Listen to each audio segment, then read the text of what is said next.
जय श्री कृष्ण। राधे राधे। सभी भक्तों का आज के इस वीडियो में हार्दिक स्वागत है। आज हम सुनेंगे वर्ष की सबसे पुण्यदायी और महत्वपूर्ण एकादशियों में से एक निर्जला एकादशी की पावन कथा। सनातन धर्म में कहा गया है, जो व्यक्ति वर्ष भर की सभी एकादशियों को करने में असमर्थ हो, वह केवल निर्जला एकादशी का व्रत श्रद्धा और भक्ति से कर ले तो उसे समस्त 24 एकादशियों के व्रत के समान पुण्य प्राप्त होता है। इस दिन भगवान श्री विष्णु की उपासना, दान पुण्य, जप तप और कथा श्रवण का विशेष महत्व बताया गया है। मान्यता है कि निर्जला एकादशी का व्रत मनुष्य के पापों का नाश कर उसे सुख, समृद्धि और अंत में मोक्ष का मार्ग प्रशस्त करता है।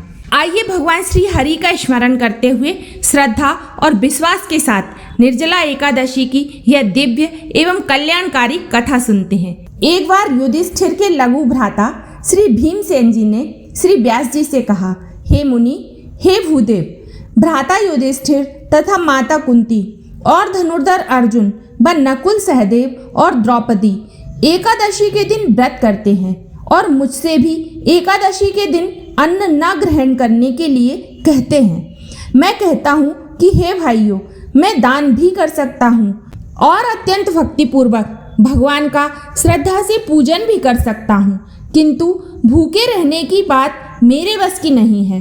तब व्यास जी ने कहा, हे पांडुपुत्र, यदि तुम स्वर्ग को अच्छा और नरक को बुरा समझते हो तो प्रत्येक माह में आने वाली दोनों एकादशियों के दिन अवश्य उपवास किया करो।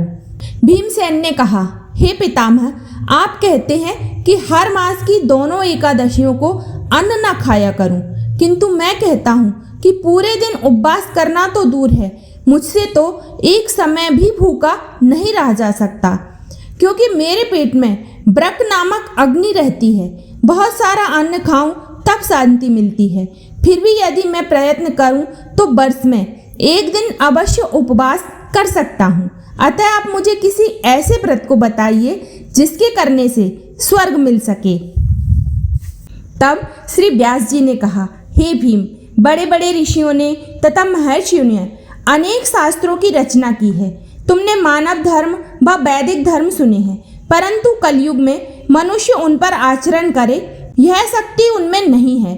फिर भी मैं तुमको सरल उपाय, थोड़े धन, कर्म और परिश्रम से महाफल प्राप्त होने की विधि कहता हूँ, जिससे अवश्य ही मुक्ति को प्राप्त किया जा सकता है। क्योंकि ऐसा पुराणों का कथन है कि प्रत्येक माह की दोनों एकादशियों का व्रत करने से अवश्य ही स्वर्ग की प्राप्ति होती है। फिर भी हे भीम, वृष और मिथुन संक्रांति के सूर्य में ज्येष्ठ मास की शुक्ला एकादशी होती है, जिसे निर्जला एकादशी कहते हैं। तुम उसी एकादशी का निर्जला व्रत करो। ध्यान रहे, एकादशी में जल का प्रयोग आचमन में इतना लें कि मात्र एक मासे के स्वर्ण के दाने डूब जाएं। इससे अधिक न लेना चाहिए, क्योंकि इससे अधिक जल प्रयोग करने की गणना मद्यपान में हो जाती है। और इस दिन भोजन न करें, क्योंकि इससे व्रत नष्ट हो जाता है। एकादशी के दिन सूर्योदय से दूसरे दिन के सूर्योदय होने तक व्रत धारण करता जलपान न करे तो उससे 12 महीनों की एकादशी के फल की प्राप्ति होती है। द्वादशी के दिन सूर्योदय से पहले उठकर स्नान कर ब्राह्मणों को दान देना चाहिए। तत्पश्चात भूखे विप्रों को भोजन कराकर उनको दक्षिणा देनी चाहिए। उसके पश्चात स्वयं भी भोजन करें। इस प्रकार व्रत करने का फल संपूर्ण एक वर्ष की एकादशियों के फल के समान होता है। हे भीमसेन, स्वयं भगवान ने मुझसे कहा था कि इस एकादशी का पुण्य समस्त तीर्थों और दानों के पुण्य के समान होता है। एक दिन निर्जल रहने से मनुष्य के समस्त पाप नष्ट हो जाते हैं, और जो मनुष्य एकादशी के दिन निर्जल रहते हैं उन्हें मृत्यु के समय यम के भयानक दूत दिखाई नहीं देते हैं। उस समय भगवान विष्णु के पार्षद उसे लेने आते हैं, पुष्पक विमान में बिठाकर स्वर्ग को ले जाते हैं। इसलिए संसार में सबसे श्रेष्ठ व्रत निर्जला एकादशी का व्रत है। हे भीमसेन, इसीलिए मनुष्य को निर्जला एकादशी का व्रत अवश्य करना चाहिए और उस दिन ओम नमो भगवते वासुदेवाय मंत्र का उच्चारण करना चाहिए। गौ का दान करना भी श्रेष्ठ होता है। श्री व्यास जी की शिक्षा मानकर महाबली भीमसेन ने निर्जला एकादशी का व्रत किया।